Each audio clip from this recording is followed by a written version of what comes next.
Namaskar. The next item I will be performing for you all today is called Namokar Mantra. This is a fundamental Jain prayer, and its meaning is as follows. Om Namo Arihantanam. We bow to the Arihantas, who are souls who have not only liberated themselves from the cycle of birth and death, but have first taught others, taught Jains how to follow the same path. Next, Namo Sri Siddhanam. We bow to the Siddhas, who are the perfect souls who, through the destruction of all their karmic bonds, have liberated themselves from the cycle of birth and death. Namo Airyanam. We bow to the Acharyas, who are the religious leaders in Jainism. Next, we bow down to the Upadhyas, who are the teachers in Jainism. Finally, we bow down to the Siddhas and the Sahus, who are the Jain monks and nuns. This fivefold salutation destroys all sins. Of all Jain mantras, this one is the first and foremost.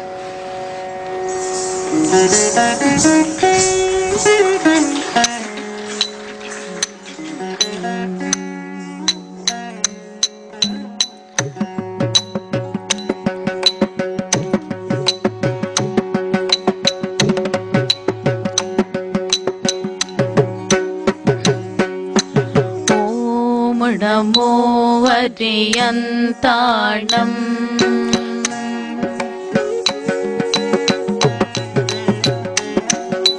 Om Namo Sri Siddhanam.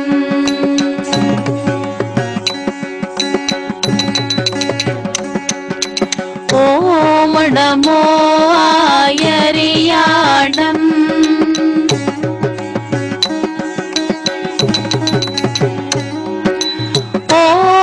Namo Vajrayanam.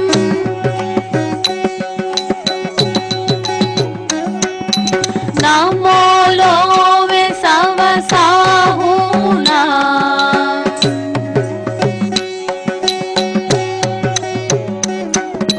Namo Love Savasahunam.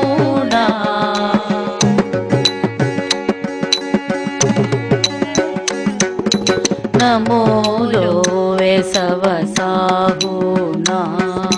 Om Namo Ariyantanam. Om Namo Ariyantanam. Om Namo Ariyantanam. Om Namo Sri Siddhanam.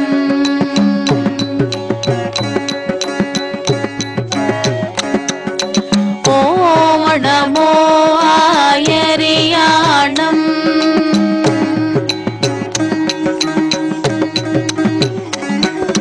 Om Namo Vajrayanam.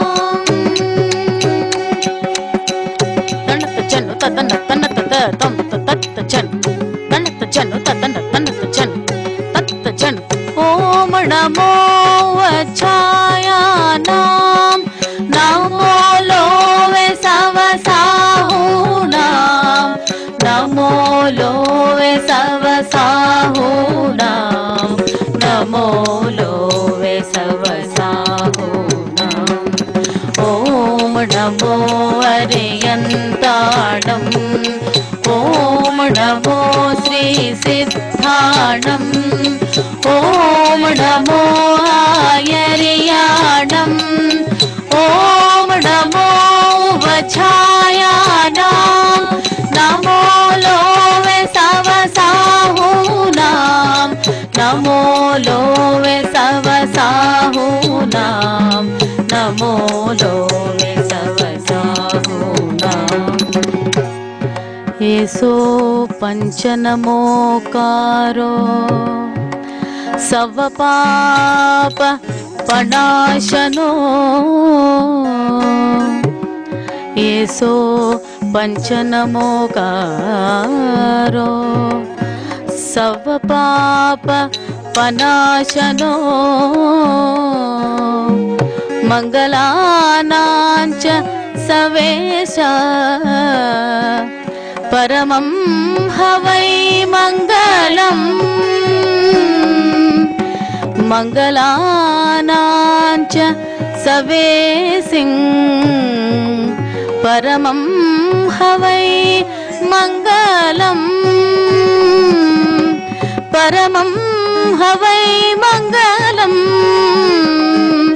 परमं हवै मङ्गलम्